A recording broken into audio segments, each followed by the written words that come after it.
नमस्कार दोस्तों, स्वागत है आपका हमारे YouTube चैनल पर। और आप यहाँ देख रहे हैं अमित ने एक Indian rat snake yellow colour का है। और ये देखिए शुरुआत हो गई और काफ़ी घिनौनी ये शुरुआत है। तो इसे हेड होल्ड करने का एक कारण है दोस्तों, हम अब से कुछ आने वाले वीडियोस तक सभी जो स्नेक्स हैं, जो भी रेप्टाइल्स कैप्चर होंगे, खासकर नॉन वेनमस, हम वेनमस को हेड होल्ड नहीं करते हैं और इसे भी बहुत लाइटली होल्ड किया हुआ है।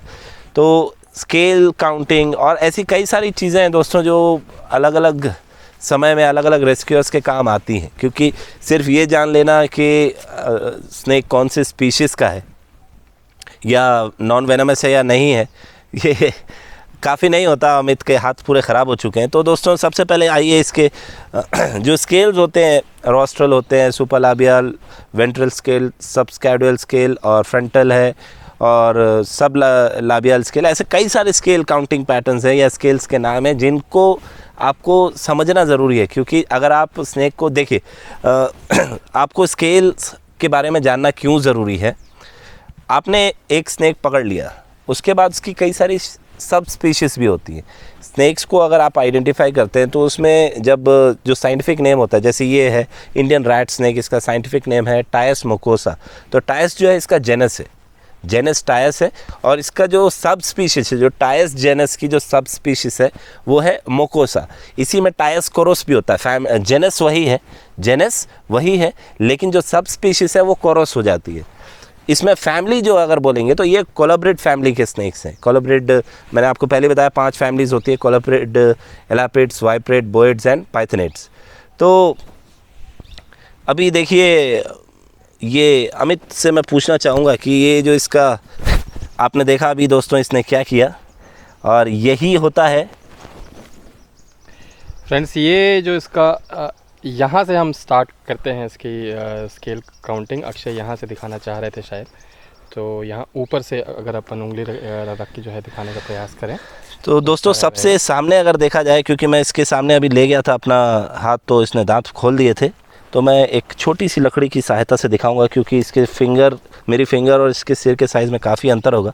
तो ये जो सबसे आगे दिख रहा है दोस्तों, ये रोस्ट्रल स्केल्स होते हैं। उसके बाद मैं अभी डिटेलिंग नहीं करूंगा, ये रोस्ट्रल स्केल्स हैं। उसके बाद ये जो एरिया है, ये नोस्ट्रिल के ऊपर का एरिया, ये इंटरनेजल होता है। उसके बाद आ जाता है ये सब फ्रंटल, फिर लाबियल, और उसके बाद पीछे जो है प्री फ्रंटल स्केल्स होते हैं, ये अपर बॉडी का है। उसके बाद वेंट्रिकल्स जो होते हैं वो ये होते हैं, ये वेंट्रिकल स्केल्स हैं। और एक ख़ास बात मैं आपको बताता चलूँ, वेनमस और नॉन वेनमस में एक स्केल्स का एक काफ़ी कॉमन डिफरेंस है। मैं अमित से कहूँगा इसके एनल पार्ट को दिखाएं कैमरे पर, और काफ़ी गंदा लग रहा है देखने में भी। तो यहाँ दोस्तों आप देखेंगे जैसे इसके थ्रोट के पास से जो वेंट्रल स्केल्स हैं ये पूरा यहाँ तक आते हैं। देखिए कंटिन्यूसली सिंगल है, यहाँ से ये जो वेंट्रल स्केल्स यहाँ से यहाँ तक अगर आप देखें तो एक सिंगल वेंट्रल स्केल है। और जैसे जैसे जैसे जैसे ये नीचे आता है अभी छोटा होता जा रहा है। और इसका एनल पार्ट के पास आप देखिए, यहाँ पर आपको बीच में एक डिवीज़न दिख रहा होगा, ये डिवीज़न दिख रहा है। जैसे ये इसका वेंट्रल स्केल है, ये सबस्कैड्यूल स्केल का, ये बीच में वेंट्रल स्केल के एक डिवीज़न दिख रहा है। और ये डिवीज़न फिर यहाँ से कंटिन्यू हो जाता है, एनल पार्ट से शुरू होकर कंटिन्यूसली नीचे तक जाता है। ये वेनमस और नॉन वेनमस स्नेक्स में डिवीज़न होता है एनल पार्ट के बाद। अगर आप एक कोबरा को देखेंगे, उसका स्केल्स अगर आप बॉडी के नीचे देखेंगे एनल पार्ट के बाद, तो उसमें डिविजन्स नहीं होते हैं। लेकिन अभी जैसा मैंने यहाँ दिखाया है कि नॉन वेनमस और कुछ सेमी वेनमस स्नेक्स में ये डिवीज़न होता है। तो इसको मैं बोलूँगा अमित से कि अगर और कुछ जानकारी है तो बताइए। नहीं, अक्षय ने अभी आपको बेसिक चीज़ें बता दी रैट स्नेक से रिलेटेड। और ये जो जानकारी है, ये जो सांप निकालने में लोगों के बहुत काम आ सकती है। जो स्नेक रेस्क्यूअर्स हैं उनके लिए अगर किसी सांप को पहचानना है तो स्केल काउंटिंग जो है उसका बहुत अच्छा तरीका है और बहुत एक्यूरेट तरीका है।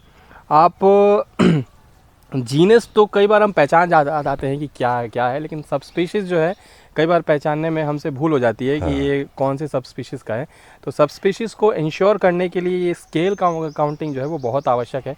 नॉर्मली हम हेड होल्ड करते नहीं है, और क्यों नहीं करते हैं वो आप देख सकते हैं। ये एक तरीके से ये सरप्राइज अटैक है दोस्तों। कई बार ऐसा मस्क कोबराज भी छोड़ते हैं, लेकिन हमारे साथ ऐसा एक्सपीरियंस अभी तक कोबरा के साथ नहीं हुआ है, क्योंकि हम उनको ऐसा परेशान करते भी नहीं। बिल्कुल, हेड होल्ड करने का एकमात्र मकसद ये है, देखिए इससे भले ही हम मानते हैं कि सांप थोड़ा सा परेशान हुआ है, लेकिन कहीं ना कहीं इससे इस सांप की प्रजाति को बचाने में हेल्प होगी, और इसीलिए इसको थोड़ा सा परेशान जो है करने का हमने ये स्टेप जो है ये उठाया है, और उम्मीद करते हैं कि ये थोड़ा सा कष्ट सह के अपनी सारी प्रजाति के लिए बहुत लाभदायक होगा। दोस्तों स्केल्स जो होते हैं ये मॉडिफाइड स्किन ही है, जैसे हमारे स्किन होती है वैसे ही इनके स्केल्स होते हैं, और ये पूरी बॉडी को कवर करते हैं, और ना सिर्फ कवर करते हैं बल्कि कई तरीके से। एक तो ये वाटर का लेवल मेंटेन करके रखते हैं, ये वाटर प्रूफ भी होता है। आप अगर ये मान के देखते हैं कि स्केल्स एक के ऊपर एक रहते हैं तो पानी के अंदर जाता है, तो ऐसा बिल्कुल नहीं होता, पानी इनके अंदर नहीं जा पाता है। ये प्योरली वाटर रेजिस्टेंस होते हैं। कई बार ये कैमोफ्लाज में भी, कई बार नहीं 100% इनका कैमोफ्लाज में ये मदद करता है। कुछ एक स्नैक्स होते हैं जैसे वार्ट स्नैक, जिसको इंडियन डॉग स्नैक भी कहा जाता है, वेस्टर्न घाट्स में बहुत कॉमन है। उसके जो स्केल्स होते हैं वो तो यहाँ तक जो प्रेस, जो शिकार होते हैं उसको ग्रिप करने में भी मदद करता है। और एक चीज़ मैं इसमें और दिखाना चाहूँगा, जो ये चूँकि सेमी आर्बोरियल है, सेमी आर्बोरियल मतलब ऐसे जो थोड़ी सी ऊपर चढ़ाई कर सकते हैं, तो आप यहाँ देखेंगे दोस्तों, ये अभी वैसा खैर फैला नहीं रहा है। मैं अमित से कहूँगा थोड़ा सा इसको स्ट्रेच करें, जिससे मैं जो दिखाना चाह रहा हूँ वो आपको मैं दिखा पाऊँ।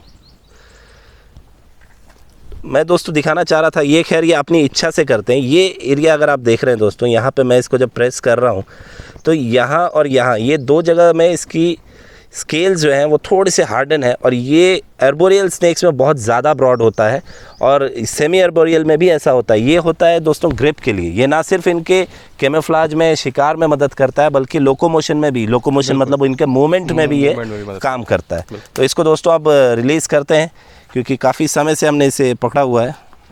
तो आइए इसे छोड़ते हैं यहाँ जंगलों की ओर, और देखेंगे दोस्तों किस तेज़ी के साथ ये भागेगा। और देखा आपने दोस्तों, इसलिए इसे हेड होल्ड करना ज़रूरी था, क्योंकि बिना हेड होल्ड किए हम इसके बारे में कोई जानकारी आपको नहीं दे सकते थे। One of the fastest snacks in India. तो अमित अब बिल्कुल हाथ धोएंगे जाकर, और स्केल्स बम पर अच्छा जो इसने की है, इसको साफ करना बहुत आवश्यक है, साफ़ करना ज़रूरी है, नेचुरल है। दोस्तों हम एक नया सीरीज़ स्टार्ट करने वाले हैं, और वो सीरीज़ बहुत यूज़फुल होगी लोगों के लिए भी, और स्नेक रेस्क्यूअर्स के लिए भी, उनकी जान बचाने के लिए। क्या है हम आपको अगले जो हमारा वीडियो आएगा उसमें हम आपको बताएंगे। हम सीरीज़ वाइज ही अब वीडियोस अपलोड करेंगे। जैसे अभी हम स्केल्स पर लेके आ रहे हैं, तो स्केल्स पर कुछ वीडियोस होंगे। इसके बाद जो सीरीज़ है जो अमित बता रहे हैं, मैं हिंट आपको थोड़ा सा देना चाहूँगा।